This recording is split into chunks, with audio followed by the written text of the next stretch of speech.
The courthouse loomed like a fortress, its stone pillars casting long shadows in the late morning sun. People streamed through its wide doors, some dressed in sharp suits, others in modest clothes that hinted at sleepless nights and nervous preparation. Inside, the air was thick with expectation, the kind that could silence even the most casual conversation. Reporters hurried about with notepads and recorders, whispering theories and jotting hurried notes. Cameramen lingered outside, hoping to catch a glimpse of someone important. A case like this did not come often, one that involved accusations so severe, witnesses so vulnerable, and the entire community waiting for answers. The courtroom itself was intimidating. Heavy oak benches lined both sides, worn smooth by years of wait and worry. The American flag stood proudly behind the judge's bench, a silent reminder of justice's presence. The scent of polished wood mixed with faint traces of coffee from the officers standing guard near the doors. Every sound seemed louder here, the shuffle of papers, the squeak of leather shoes, the coughs that echoed like cannon fire in the cavernous room. At the front, the judge prepared his notes. He was a tall man in his 60s, with silver hair, and stern eyes that could silence a crowd with a single glance. He had presided over countless cases, but something about today felt heavier, different. He glanced at the docket before him, his fingers drumming the edge of his gavel. He knew this case would not just test the law, but hearts as well.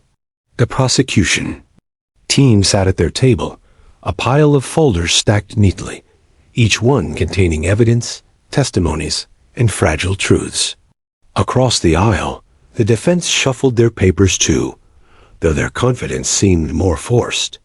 Their client, the accused, sat stiffly in his chair, his jaw tight, his hands gripping the armrests as though bracing for a storm. But in the midst of all the tension, one presence seemed oddly out of place, a small child sitting quietly near the back. Her legs dangled from the wooden bench, too short to touch the floor. She was no ordinary spectator. Emily was just 3 years old, her big brown eyes filled with both wonder and uncertainty. Dressed in a pale yellow dress with a bow in her hair, she clutched a worn stuffed rabbit in one hand and her mother's fingers in the other. Her mother's face told a different story. Dark circles under her eyes revealed sleepless nights. She kept smoothing Emily's hair, whispering reassurances that the child hardly seemed to need. Emily was calm, her gaze wandering around the towering walls of the courtroom, her innocence stark against the weight of adult fears. Near the front, another presence captured attention, though far more quietly, a German shepherd, sitting alert beside its handler. The dog wore a canine vest, its badge shining under the courtroom lights. Its eyes were sharp, scanning every corner with silent intelligence. Unlike most spectators, the dog needed no explanation for being here. Trained for years to protect and serve, it was a silent enforcer of order, a guardian that few dared to underestimate. Still, few expected the canine to play any role in what was about to happen. To most, it was just there for precaution, maybe even intimidation. A police dog in court was unusual, but not unheard of. Its handler, Officer Daniels, kept a firm hand on the leash, his posture straight, his gaze steady. He had worked with the dog for 5 years, trusted it more than most humans, and knew it was sensitive to things people often missed. The dog's name was Rex, and though he appeared calm, there was a subtle tension in the way his ears flicked and his eyes darted from face to face. Rex sensed the tension in the air, the unease that clung to people like a scent. He lay down but never relaxed fully, as if waiting for something. Emily noticed him first. Her little body perked up, her stuffed rabbit sliding onto the bench. As she leaned forward, eyes wide with fascination. She had seen dogs before on the street, in the park, but something about this one made her stare. She tugged at her mother's sleeve. "Mommy," she whispered, her voice barely audible over the shuffling papers. "Doggy knows." Her mother stiffened, pulling Emily gently back against her side. She, baby, not now. But Emily couldn't take her eyes off Rex. The dog, as if sensing her gaze, turned its head slightly, ears twitching. For the briefest moment, child and animal locked eyes. And in that instant, something unspoken seemed to pass between them. The mother frowned, trying to distract her daughter by handing back the stuffed rabbit. But Emily wasn't interested. Her tiny fingers pointed toward Rex again. "Mommy, doggy knows." The words floated softly at first, unnoticed by most. But nearby, a reporter raised his head, curious at the child's persistence. He scribbled something in his notebook. On the other side of the courtroom, a juror cast a glance at the little girl, though quickly looked away again, trying not to appear distracted. Up front, Officer Daniels felt a tug at the leash. Rex shifted slightly, his muscles tightening. Daniels frowned. The dog had always been steady in public spaces. Why was he suddenly restless? He whispered a quiet command, and Rex obeyed, though. His gaze kept flickering back toward the defense table. The accused man noticed too. For the first time since entering the courtroom, his eyes shifted from his lawyers and landed on the child staring at the dog. His lips pressed into a thin line, his jaw working as if grinding invisible stone. The judge banged his gavel once, calling the room to order as the opening arguments began. His voice was steady, his tone commanding. Yet in the back of the courtroom, a toddler's innocent whisper had already stirred an undercurrent no one could name. The attorneys spoke, weaving their narratives of guilt and innocence. Jurors listened, expressions unreadable. The air grew heavier with every word. But Emily was no longer paying attention to the adults. Her gaze remained fixed on Rex, her tiny body leaning forward with unwavering interest. When the prosecutor pointed toward the defense table, describing the seriousness of the crimes, Rex shifted again, emitting the faintest growl. Daniels tightened the leash, whispering sharply, "Quiet." The growl ceased, but Emily's eyes lit up. "See, Mommy?" She whispered again, this time with certainty. "Doggy knows." Her mother hushed her more firmly, glancing nervously at the judge, afraid they would be thrown out for disrupting the solemn proceedings. She bent close, whispering, "Please, Emmy, no talking now." But the little girl only hugged her rabbit and whispered into its ear, as if sharing a secret. "Doggy knows." The courtroom carried on, oblivious to the small exchange. Yet those simple words, spoken by a child who barely understood the weight of the trial, were the first threads pulling at the fabric of the case. The canine shifted again, eyes narrowing on the accused. And for the first time all morning, the man in question squirmed in his seat, tugging at his collar, as though the air had grown too thick. No one yet realized it, but the gathering in the courtroom had already changed. A toddler's innocent certainty and a dog's silent instincts were about to turn a solemn trial into something unforgettable. And though the gavel pounded and the lawyers droned on, every second brought them closer to the moment when Emily's small voice would silence the room and shake it to its very core. The wooden bench creaked softly as Emily shifted her weight, swinging her tiny legs back and forth. At just 3 years old, she seemed far too young to be sitting in such a serious place, surrounded by solemn faces and thick tension. Her mother, Sarah, sat rigid beside her, fingers laced tightly around her daughter's hand. She tried to look calm, but her eyes betrayed the storm within. Every few seconds she would smooth Emily's dress or tuck a strand of hair behind her ear, anything, to keep her grounded in the moment. The courtroom wasn't made for children. Its ceilings were too high, its echoes too sharp, its atmosphere far too heavy for someone whose world should still revolve around crayons and playgrounds. Yet here she was, a fragile presence amid the weight of justice. The prosecutor's voice boomed, setting out the stakes of the trial. But Emily didn't seem to hear him. Her gaze kept drifting to the front of the room, to the dog sitting so still beside the uniformed officer. The German Shepherd wasn't wagging its tail or panting like the dog she'd seen at the park. It was different, serious, focused, almost human in its awareness. Her lips parted slightly. She didn't smile. She simply stared, curiosity written across her face, as if she were looking at someone she recognized, but couldn't quite place.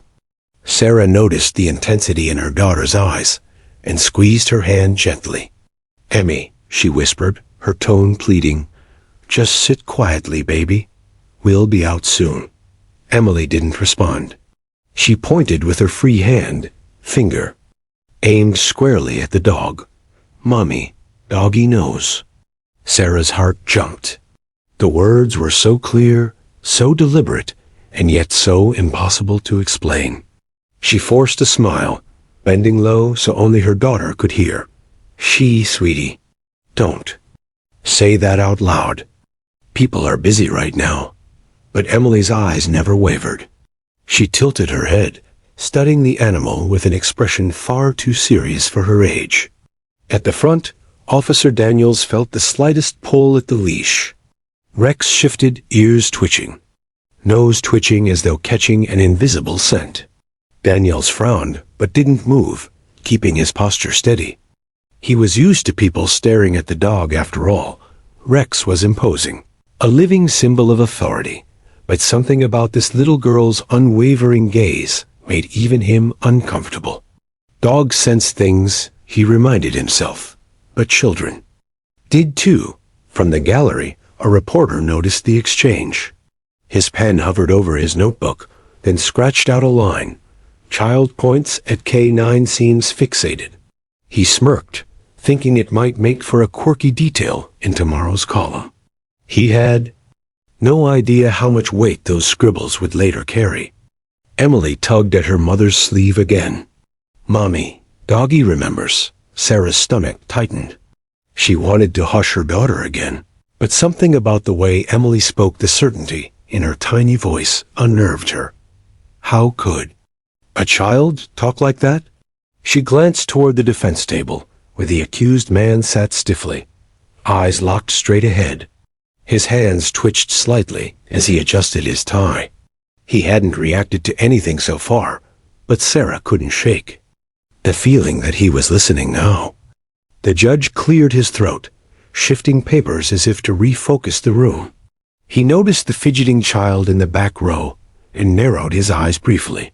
Children were unpredictable in courtrooms, and he wondered silently why the mother had brought her. Still, he said nothing. A judge's patience was thin, but even he couldn't deny the innocence in the girl's face. The defense attorney rose, his voice sharp as he addressed the jury. Words like reasonable doubt and false accusations cut through the air. Jurors shifted uncomfortably. The attorney gestured toward his client with open palms, painting a picture of innocence. It was then that Rex, the K9, let out the faintest low growl. It was so quiet that only those nearest could hear, but it was enough to catch Officer Daniels off guard. He gave a subtle tug on the leash, whispering a command. Rex obeyed, but his eyes had sharpened, his focus locked firmly on the defense. "Table." Emily gasped softly, a sound only her mother caught. "See, Mommy? Doggy knows bad man." Sarah's eyes widened, her heart pounding. She glanced nervously at those around her, hoping no one had heard, but one juror had. The woman's brow furrowed as she darted a glance at the little girl, and at the police dog, and finally at the accused. The timing was uncanny, unsettling. Sarah bent low again, her whisper urgent. "Emily, sweetheart, please stop. This isn't the place. Just hold Bunny and stay quiet for Mommy, okay?" But Emily hugged her stuffed rabbit with one arm, still, pointing with the other. "Doggy knows," she repeated stubbornly, her eyes shining with something between innocence and certainty. Up front, the accused finally shifted. He had sat like stone for most of the morning, but now his hand twitched, his jaw tightened, and he glanced briefly toward the child. It was quick, almost imperceptible, but enough for Sarah to notice. A chill ran down her spine. The prosecutor paused mid-sentence, distracted by the faint commotion in the back. He followed the girl's pointing finger and frowned. When he saw she was staring at the K9, it meant nothing to him in that moment, but he noted it mentally. Sometimes the smallest interruptions meant the most. Rex exhaled sharply through his nose, his chest rising and falling with steady breaths. To most, it was nothing, but to Daniels, it was a signal.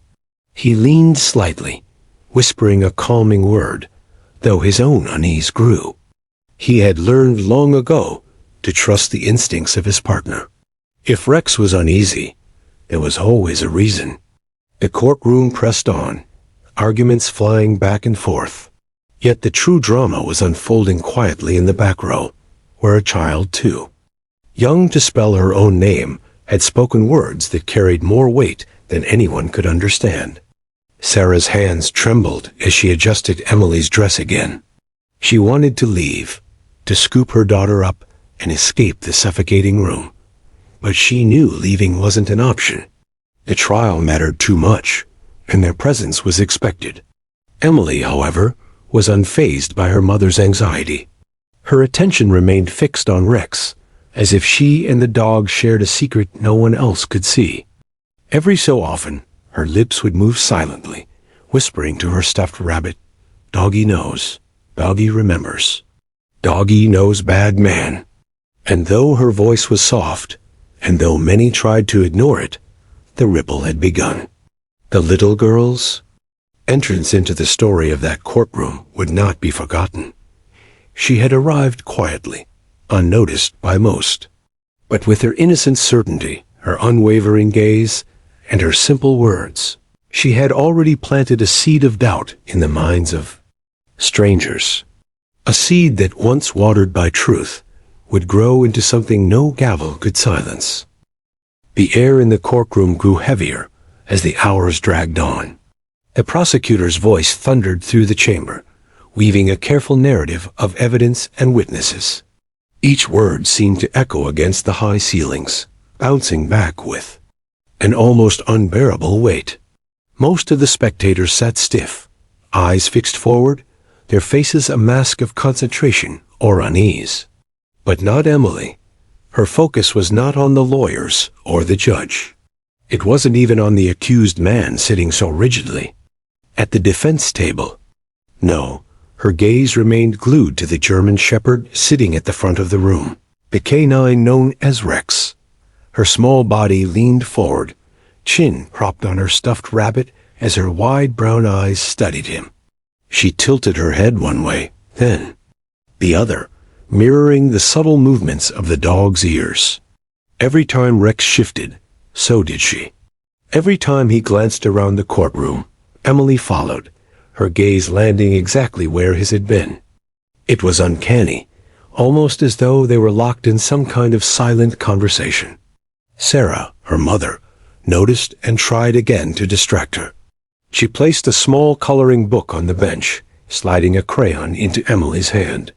"Here, sweetheart, draw me something pretty." But Emily didn't even look down. The crayon rolled from her tiny fingers and clattered onto the floor. "Doggy remembers," she whispered softly, eyes still locked on Rex. Sarah froze. She'd heard her daughter say that before, but the words struck deeper now. A cold shiver ran down her spine as she glanced around, hoping no one else had caught it. But a few heads had turned. People were beginning to notice the child's strange fixation. At the front, Rex twitched again, his ears perking up as though he'd heard the whisper too. Daniels, his handler, frowned and adjusted the leash. He leaned closer to the dog's ear and murmured a sharp command. Rex stilled, but his eyes, those sharp, intelligent eyes, remained fixed on the back row where Emily sat. It was not the gaze of a bored animal. It was something more, something purposeful. The accused man, sensing the shift in the room, shifted uneasily in his chair. He hadn't looked at the child before, not directly, but now he allowed himself a brief glance. His eyes darted to the little girl, then to the dog, and back again. His lips pressed into a thin line, his jaw clenching. Tight. For a man who had sat so stone still for hours, the movement was glaring. Emily noticed it instantly. Her tiny hand reached for her mother's sleeve, tugging firmly. "Mommy," she whispered. "Doggy looks at bad man." Sarah's breath caught in her throat. She glanced quickly at the accused, then back at her daughter. She whispered urgently, her voice trembling. "Don't say that, Emmy, please." But Emily was relentless. Her eyes widened, her voice a touch louder. "Doggy knows bad man." Sarah's cheeks burned. She could feel the eyes of others on them, now the reporter with his scribbling. Penn, the juror who had already noticed before, and even a few spectators who began exchanging whispers. She pressed a finger to her daughter's lips, begging her to stay silent. Still, the damage had been done. Officer Daniels shifted uncomfortably. Rex was restless again, his muscles taut beneath his golden coat. Daniels had trained him for years, trusted him more than anyone else, but this was different. The dog wasn't responding to the usual cues. He wasn't tracking a scent or reacting to loud noises. He was focused, fixated on the accused. And now, eerily, on the child who seemed to be calling him out. Daniels glanced at the judge, who was trying to carry on with the proceedings. But even the judge had noticed the faint disruption in the back row. His gavel came down sharply. "Order," he commanded, his voice booming. "This courtroom will remain silent during these arguments." The spectators fell quiet again, but the tension didn't fade. If anything, it thickened. Emily sat back down reluctantly, though her eyes never left Rex. The dog returned the stare, his head tilting slightly, as if puzzled by her persistence. For a moment, the courtroom seemed to shrink around them. The lawyers' voices blurred into background noise. The judge's stern face, the jury's stiff expressions, the defendant's cold stare, none of it mattered. There was only the child and the dog. And somehow, impossibly, they seemed to understand each other. Emily leaned close to her rabbit and whispered, just loud enough for her mother to hear, "Doggy's talking to me. He says he remembers." Sarah's blood ran cold. She shook her head quickly, desperate to pull her daughter away from whatever this was. "No, sweetheart," she said, her voice breaking. "Dogs don't talk. He's just a helper. That's all." But Emily shook her head stubbornly. "No, he remembers. Like me." The last two words struck Sarah harder than any gavel. Like, her daughter had seen something once, something no one should have to see, especially not a child. She had spoken about it in fragments, broken sentences that barely made sense, but every word had carried weight. And now, here in this room, those fragments seemed to be finding form. Sarah's hand trembled as she brushed a tear from the corner of her eye. She prayed silently that no one else had heard, that Emily's whispers would fade into the buzz of the courtroom. But deep down, she knew better, because Rex had heard. And Rex was reacting.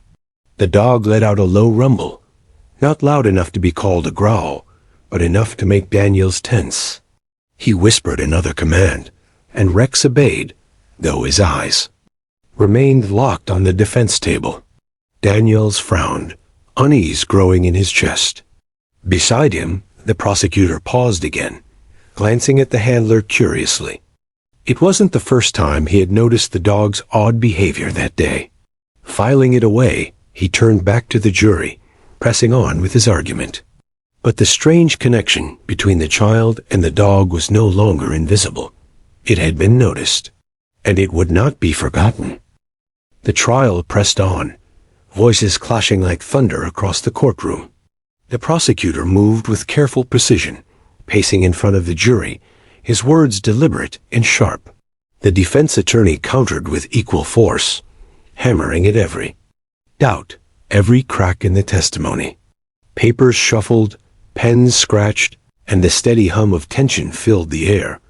But the real storm was quietly brewing in the back row, where a 3-year-old child sat with eyes fixed on the police dog. Emily had been restless all morning, unable to sit still. Her little legs swung beneath the bench, her fingers clutching her stuffed rabbit one moment, pointing at Rex the next. Her mother, Sarah, grew more and more anxious with every whisper that escaped her daughter's lips. And then it happened, without warning. Emily pushed herself upright on the bench, her tiny hands gripping the wooden backrest for balance.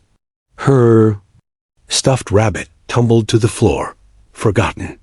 The room was so loud with argument that no one noticed her at first. Then her voice rang out. "Doggy knows." It was small, high-pitched, but it sliced through the courtroom like a bell. The prosecutor froze mid-sentence. The defense attorney blinked in confusion. A juror dropped her pen, the clatter startling in the silence that followed. The accused man stiffened, his shoulders twitching as if struck. The judge slammed his gavel against the bench, the crack echoing. "Order! Order in the court!" His voice was commanding, but his eyes betrayed a flicker of unease as they landed on the child standing in her seat. Sarah flushed crimson, scrambling to pull Emily back down.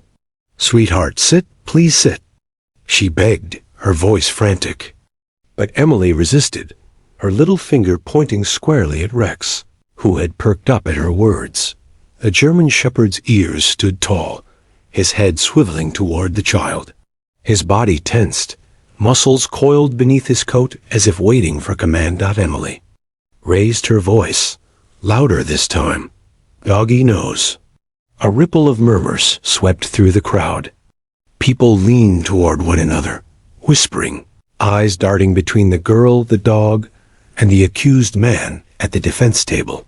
The moment was electric, as though everyone instinctively knew something profound had just cracked the solemn surface of the trial. The defense attorney shot to his feet, flustered. "Your Honor, this is highly inappropriate. This child should not be disrupting proceedings. She clearly doesn't understand."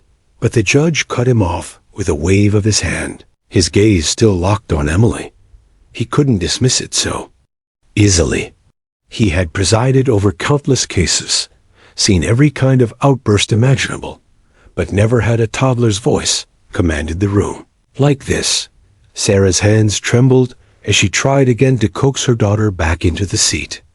"Emily, please, this isn't the time." But Emily wasn't listening. Her eyes were locked on Rex, and Rex, in turn, was locked on the defense table. The dog gave a sharp bark, a single sound that shattered the silence again. Gasps erupted. Handler, Officer Daniels, pulled tightly on the leash. "Quiet, Rex," he hissed. But the dog resisted, his eyes unblinking, his stance firm. Emily clapped her tiny hands together, as if the dog had just confirmed her words. "See, Mommy? Doggy knows." The accused man's composure cracked. He shifted in his chair, tugging at his collar, his face paling. The jury noticed. The reporters noticed. Everyone noticed. The defense attorney tried again, his voice rising. "She's a child. Her words mean nothing here. This is a mockery of the proceedings." But the prosecutor wasn't so quick to dismiss it. He leaned forward on his table, studying both the child and the dog, his eyes narrowing. There was something here, something he couldn't ignore. The judge's gavel came. Down again. Silence. He roared. The courtroom stilled instantly, though tension still pulsed in the air like static before a storm. He leaned forward, addressing Sarah. "Ma'am, control your child. This is a court of law." Sarah nodded rapidly, her voice trembling. I'm so sorry, Your Honor. She doesn't understand. But before she could finish, Emily spoke again. Her voice rang with a conviction that no one could mistake for childish rambling. Doggy knows bad man. Her words dropped into the room like stones into water, rippling outward, impossible to stop. The silence that followed was deafening. The reporters froze, pens hovering. Jurors exchanged wide-eyed glances. Even the judge, usually so composed, looked momentarily shaken. And then Rex barked again. Louder this time, fiercer. His body surged forward, straining against the leash, his focus unshakable on the defense table. Officer Daniels fought to hold him back, his face pale. He turned to the judge, voice strained. Your Honor, he's never done this before, not here, not like this. He's responding to something. I swear, this isn't random. The murmurs in the crowd grew louder, rising like waves. People shifted in their seats, whispering furiously. The accused man slammed his fist on the table, his mask of control crumbling. This is ridiculous, he shouted. But the tremor in his voice betrayed him. The judge raised a hand, silencing him. His gaze moved from the accused to the handler, then finally back to the child. He tapped the gavel softly this time, as if the sound might ground him. This court will recess, he said slowly, his voice carrying the weight of something unspoken. This bailiff announced the order, but no one moved right away. The room was frozen, held captive by the image of a 3-year-old girl, pointing at a police dog and uttering words that had shaken everyone to their core. Sarah pulled Emily into her arms, her hands trembling, tears burning in her eyes. She whispered frantically, "Why did you say that, Emmy?" Why? Emily looked up at her mother, her voice quiet but unwavering. Because it's true. Doggy knows. And with that, the fragile dam holding the trial together had cracked wide open. For the first time since it began, the courtroom wasn't controlled by lawyers, judges, or evidence. It was held by a child's innocent truth and a dog's unshakable instinct. And everyone knew there was no turning back. The judge's gavel still vibrated against the wood, but the room hadn't regained control. The echoes of Emily's words, "Doggy knows bad man," hung heavy in the air, like smoke no one could wave away. All eyes shifted to Rex, the German. Shepard, usually stoic, composed, and perfectly trained, wasn't calm now. His body bristled with a feral energy. His fur stood up along his spine, his chest expanded with deep growls, and his gaze drilled into the accused man at the defense table. It was as though the dog was standing trial himself, accusing, unwavering, refusing to look away. Officer Daniels tightened his grip on the leash, beads of sweat forming at his temple. "Rex, heel," he commanded in a low, firm tone. But Rex didn't budge. The leash trembled with the dog's weight, the strain almost visible in the taut leather. The defense attorney shot up, desperate to regain control. "Your Honor, this is absurd. This is a courtroom, not a kennel. We cannot allow an animal nor a child to derail these proceedings. This trial is about facts, not theatrics." But the courtroom wasn't listening to him anymore. The jury wasn't watching him. They were watching Rex, watching the child, and watching the accused man, whose face betrayed more than words ever could. The prosecutor rose slowly, deliberately, his voice low but resonant. Perhaps the defense would prefer to ignore the dog's reaction.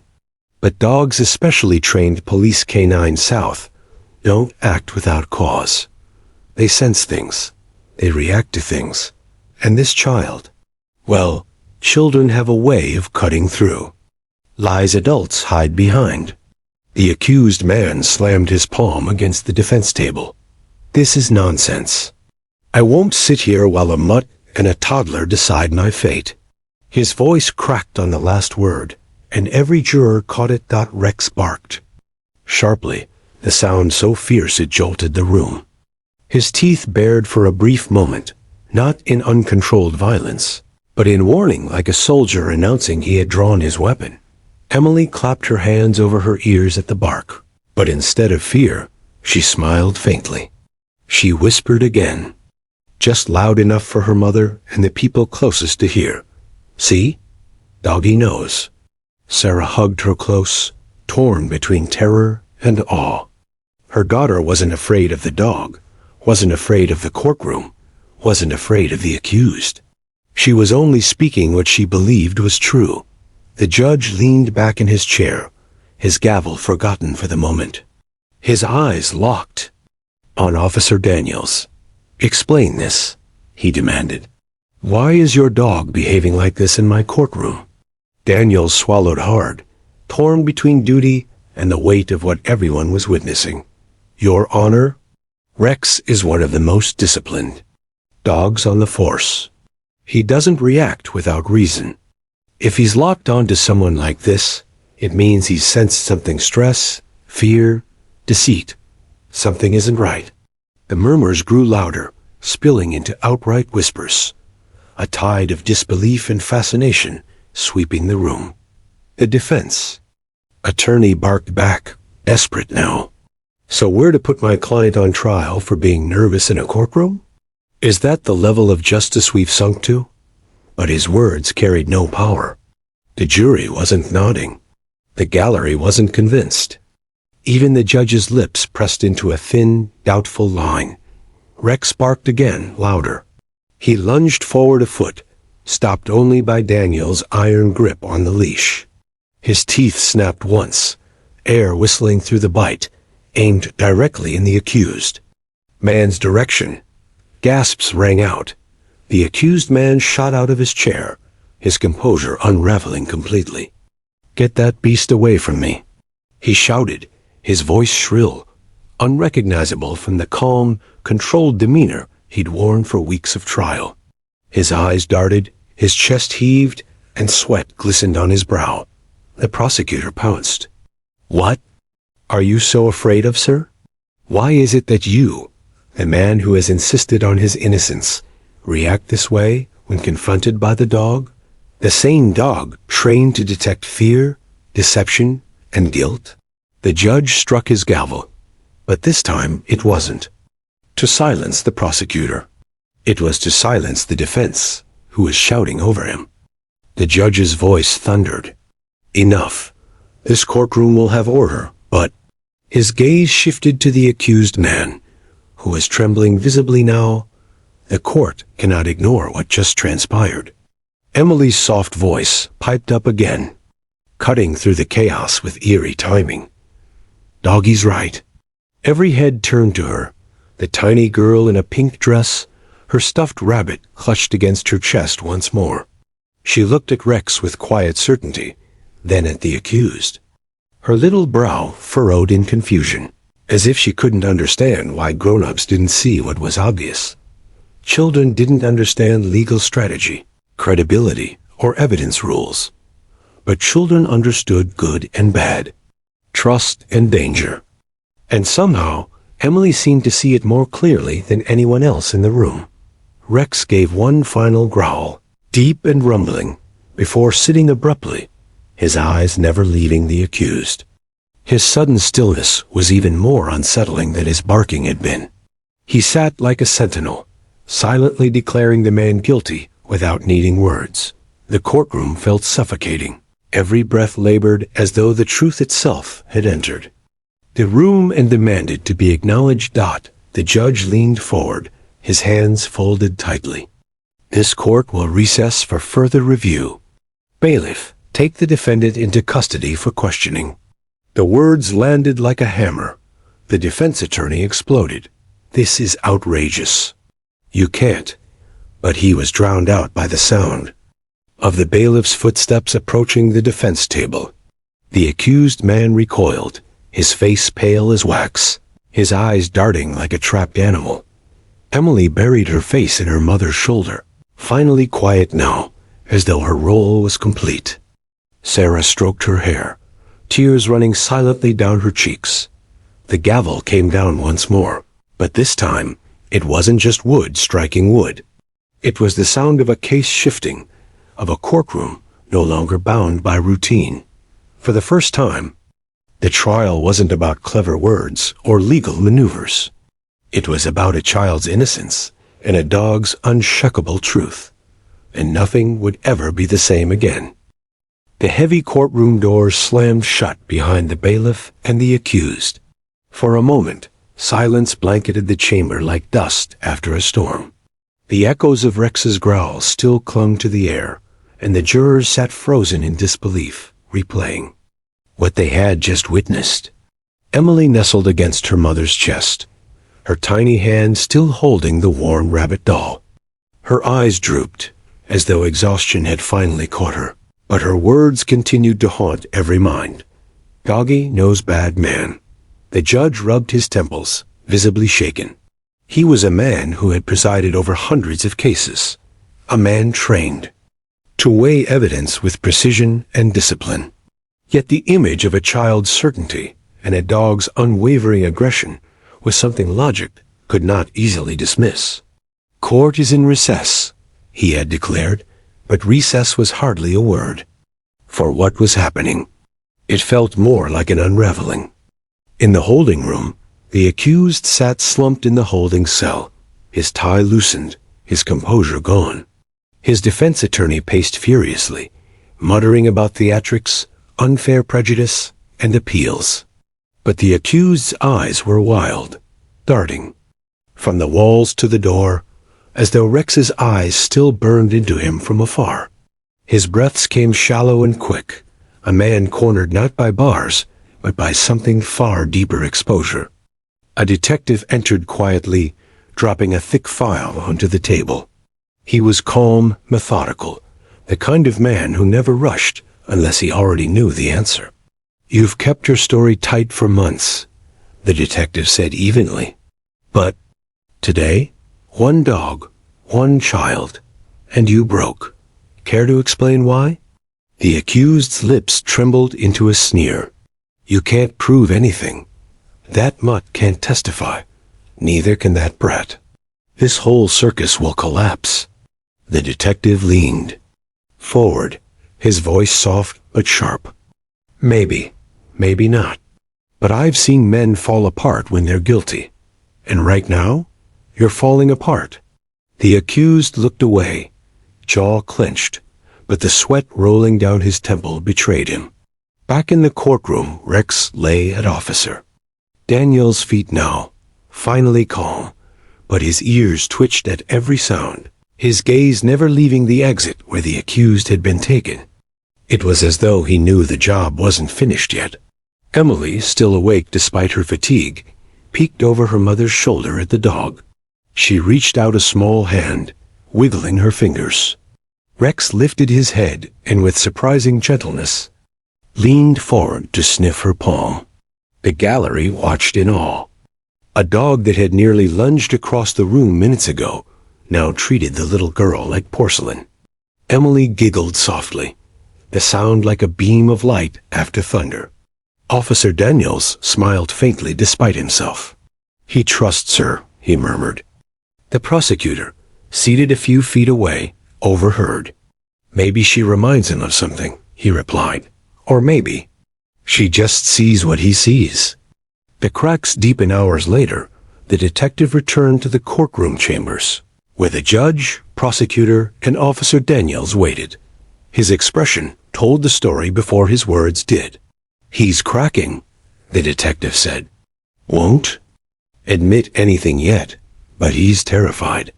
The more we press, the more his story unravels. I think Rex rattled something loose he's been hiding." The judge leaned back, his face grim. "We can't let a trial hinge on the reaction of a child and a dog." But he hesitated, something rare for him. Sometimes truth doesn't come neatly packaged in evidence. Sometimes it leaks through the cracks. The prosecutor tapped his pen thoughtfully.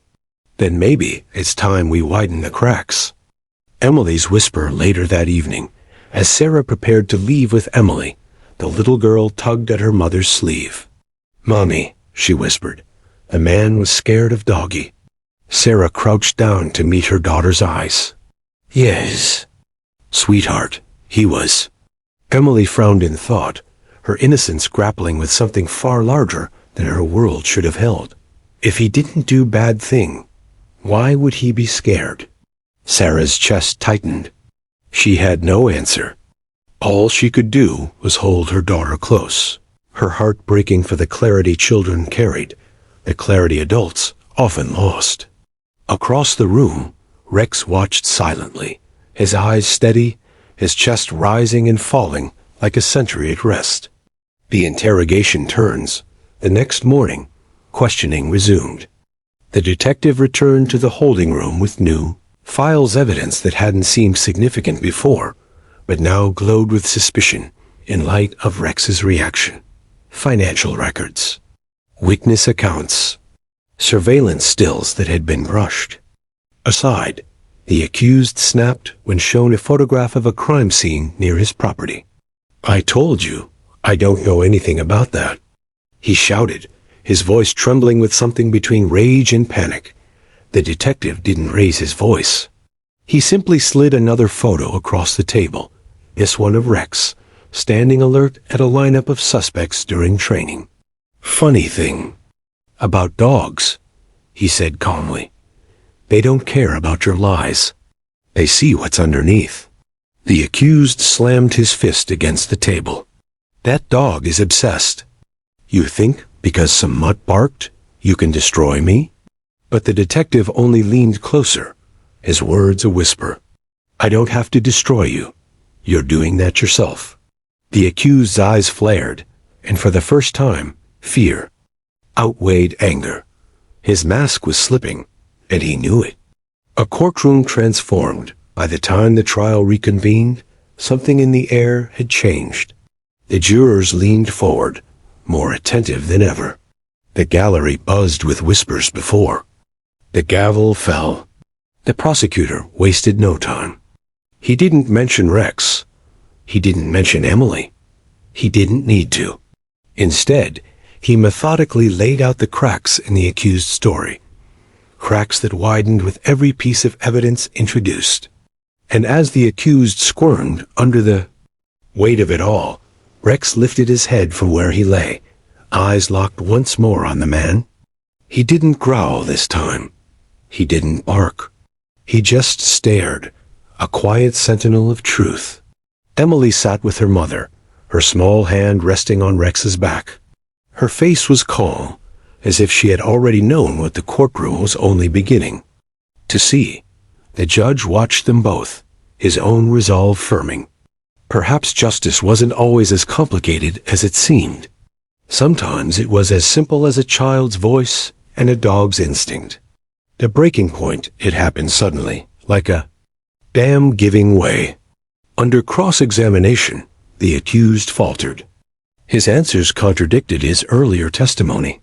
His hands shook as he clutched the table. His voice wavered, sweat darkening his collar. The prosecutor leaned in with the final blow. "You claim innocence, yet when confronted by this courtroom, by this child's simple words and this dog's instinct, you reacted not with calm, but with terror. Why?" The accused's lips parted, but no words came. His silence filled the room louder than any confession. And then, with a shudder, he whispered hoarsely, "Because I thought the dog would smell it on me." The room exploded with gasps. The defense attorney shouted for silence, but the words were out. The prosecutor's voice cut through the uproar, sharp as steel. "Smell what on you, sir?" The accused buried his face in his hands. His body trembled, a man undone. And though the words weren't yet spoken, the truth was already free. The courtroom sat frozen, caught between shock and inevitability. Rex shifted, lying back down calmly, his job done. Emily leaned into her mother, her voice a whisper only Sarah heard. Doggy told the truth. And this time, no one, not even the law itself, could argue otherwise. The silence in the courtroom was unlike anything the judge had ever heard. Usually, pauses came with shuffling papers, a cough in the gallery, or the hum of the air vents. But now, it was a silence thick with dread. Every heartbeat seemed audible, every breath shared in the collective tension. Emily, still standing on her chair, had repeated her words. The words themselves were simple, yet the weight of them cut sharper than any legal argument. Doggy knows bad man. The police dog's handler, Officer Reynolds, kept a firm hand on the leash, but even he knew something was happening beyond training. Max, the German Shepherd, was no ordinary canine. He had years of service, dozens of arrests tied to his instincts, and a record of flawless courtroom appearances. Yet here he was, body taut, eyes unblinking, focused on the man seated at the defense table. The defendant, Thomas Grayson, shifted uncomfortably. A slick businessman with a history of skirting legal boundaries, he had walked into court that morning with the confidence of someone sure the trial was already tilting in his favor. But now, his mask was cracking. His eyes darted toward the dog, then toward the little girl, as though searching for an escape that didn't exist. The defense attorney, a tall man with silver hair and a commanding voice, rose quickly. "Objection, Your Honor," he barked, almost too loudly. His voice cracked with urgency. "This is absurd. We cannot allow the ramblings of a toddler to disrupt the judicial process. Children at that age barely understand the difference between imagination and reality." Judge Whitmore, known for her strict composure, did not immediately respond. Her gavel rested in her hand, unmoving. She studied Emily, who clutched her mother's blouse for balance, her big brown eyes unwavering. There was no mischief in her voice, no playfulness, only conviction. The prosecutor stood as well, calm but firm. "Your Honor, with respect, the child's words cannot be dismissed so easily." Combined with the canine's reaction, an animal trained specifically for detection and victim response, this could signify something crucial. Perhaps something we have overlooked. The judge leaned back in her chair, her mind working rapidly. In all her years on the bench, she had seen theatrics, manipulation, even staged breakdowns. But what unsettled her now was the complete lack of guile in that little girl's voice. Children didn't craft strategies. They spoke what they knew. Officer Reynolds finally spoke, his voice low but carrying across the hushed room. "Your Honor, Max isn't reacting randomly. He's trained to identify fear, recognition, and specific behavioral cues, especially in children who've witnessed trauma. If he's locking on to Mr. Grayson, then there's a reason."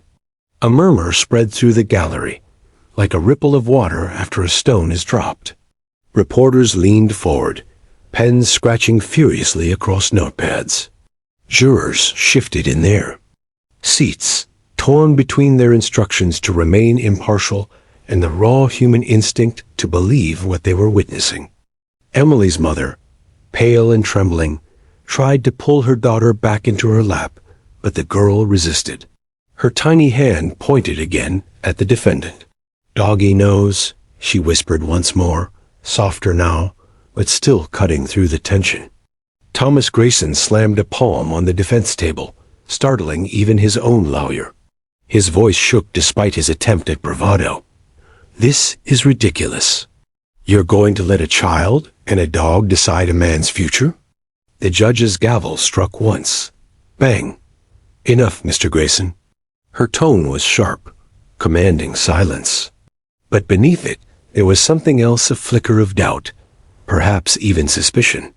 In the back row, a young journalist named Claire watched with wide eyes. She had come to the trial expecting routine coverage, but now her instincts screamed that she was witnessing a turning point. She scribbled furiously in her notebook. Child points. Dog reacts. Defendant cracks. She knew headlines would pour from this moment. Officer Reynolds knelt beside Max, whispering a command. The dog sat, but his gaze never wavered. Reynolds looked up at the judge. "Your Honor, if permitted, I'd like to explain Max's training and why this response cannot be ignored." The defense attorney shot up again.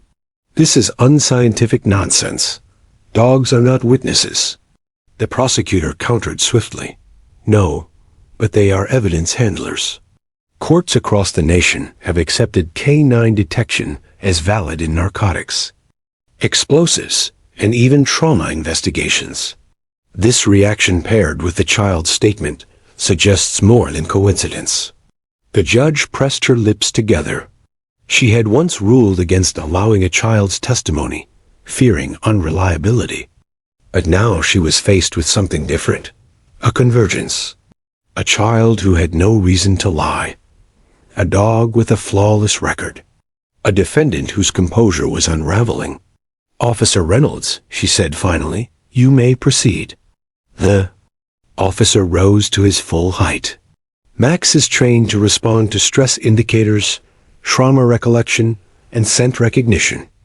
When children identify someone linked to harm, Max often reacts by heightened focus, pulling, or alert barking. His behavior today isn't random. He recognizes a connection. The jurors whispered among themselves, their notebooks open, pencils scratching. Grayson's lawyer tried to interject again, but the judge silenced him with a raised hand. "Counsel, you'll have your turn. For now, let the officer continue." Emily sat back down, curling into her mother's arms, but her eyes never left the dog. Her words had been said. Her part in her mind was done. The innocence of her gesture was more powerful than any testimony rehearsed by adults. The tension mounted. Prosecutors requested a recess to revisit overlooked evidence in light of this new development. The judge agreed, though she reminded both sides sternly that no assumptions should be made until evidence supported it. Still, the shift in the room was undeniable.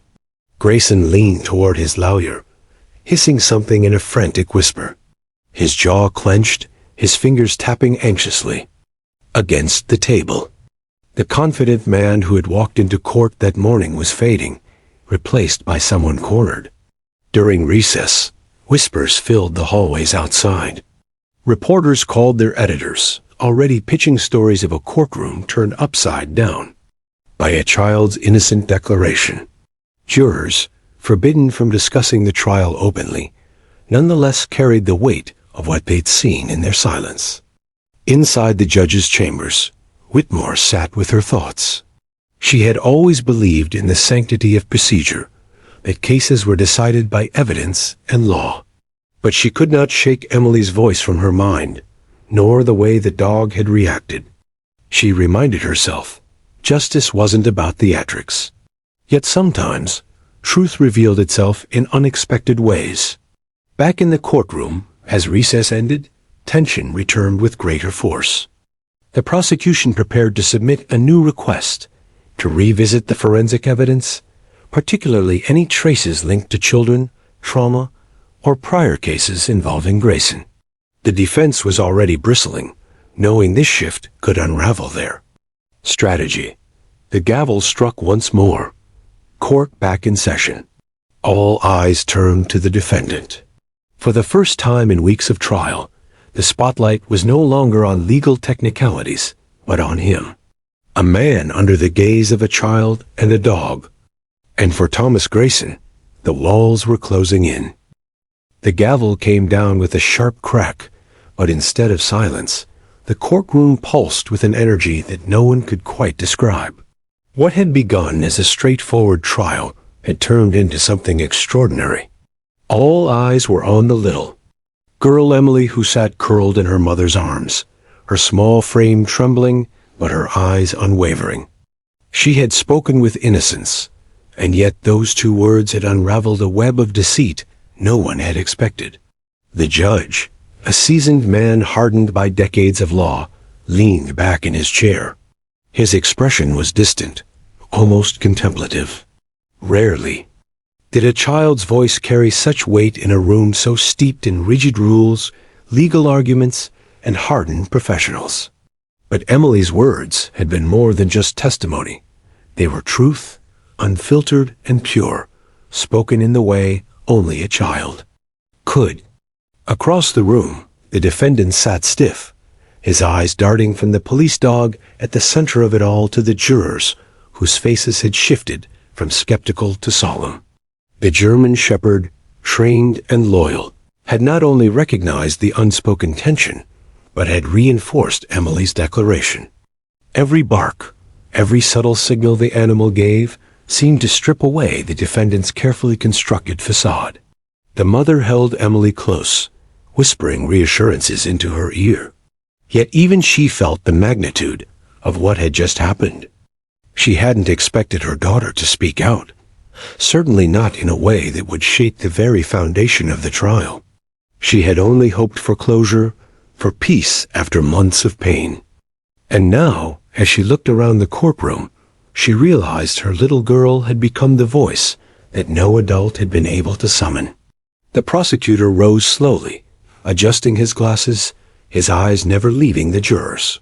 "Ladies and gentlemen of the jury," he began, his voice steady but charged with emotion. "Sometimes justice arrives not through complex arguments or hours of testimony, but through honesty so clear, cannot be ignored. Today, we all witnessed that." He gestured toward Emily and the police dog, who sat poised yet alert, as though understanding the weight of the moment. "The truth has spoken in its simplest form, and I ask you to see it for what it is." The defense attorney scrambled, trying to reframe the moment as mere coincidence, a child's imagination, an animal's instinct misread. But the courtroom no longer believed him. The tide had turned, not with documents or witnesses, but with the unbreakable bond between innocence and loyalty, between a child and a dog who had carried the scars of justice themselves. The jury deliberated for hours, but the result had been sealed long before they entered the chamber. When they returned, the foreman's voice echoed in the silent courtroom. "Guilty." The room erupted not in chaos, but in a collective sigh of relief. Tears streamed down faces, strangers embraced, and even the judge lowered his gaze for a moment, moved by the sheer humanity of it all. The defendant's facade shattered as officers moved to escort him away. For the first time, he looked powerless, not because of the system, but because of truth itself. Emily, too young to fully understand the magnitude of what she had done, clapped her tiny hands together when she heard the verdict. To her, it was simple. The bad man was gone, and her doggy friend had helped. The innocence of her reaction only deepened the impact on those around her. Hardened officers wiped their eyes, jurors shifted uncomfortably to hide their emotions, and reporters scribbled furiously, knowing they were documenting a story that would be retold for years. The judge rose to close the session. His voice, steady but thick with feeling, carried through the room. "This case will be remembered not for the arguments made or the evidence presented, but for the courage of a child and the loyalty of a dog. Sometimes justice needs no translation." As the courtroom emptied, Emily was allowed to approach the police dog one final time. She toddled forward, her small hand reaching out to stroke his fur. The dog leaned in, lowering his head, his dark eyes soft with recognition. It was a bond forged, not in words, but in truth shared. The handler stood nearby, humbled. Even after years of service, he had never seen anything quite like this. Outside the courthouse, the air felt different, lighter, freer. Crowds gathered, not in protest or outrage, but in quiet solidarity. The story spread quickly, whispered through streets, printed in headlines, carried on broadcasts. People who had grown disillusioned with the system found a spark of hope. They spoke not of lawyers or verdicts, but of a little girl who pointed and said what no one else dared, and of a dog who confirmed it without hesitation. In the days that followed, Emily's life remained simple. She played with her toys, held her mother's hand, and asked now and then if Doggy was okay. She never realized the depth of the role she had played. Her mother, however, carried the weight of it. She knew her daughter had not only found her own voice, but had given a voice to others who couldn't speak. For the officers and prosecutors, the trial became a reminder that justice is not only about evidence and testimony, but about humanity. They recalled that sometimes the truth reveals itself in unexpected places, in the wide eyes of a child, in the bark of a dog, in the silence that follows a moment too powerful to ignore. The police dog was honored, not with medals or ceremony, but with something greater respect. To the community, he was no longer just an officer's companion, but a symbol of loyalty and truth. And so, the story lived on, not just as a courtroom drama, but as a testament to courage, innocence, and the undeniable power of honesty. The gavel's echo faded, but what remained was unforgettable. The simple, unshakable truth that had changed everything.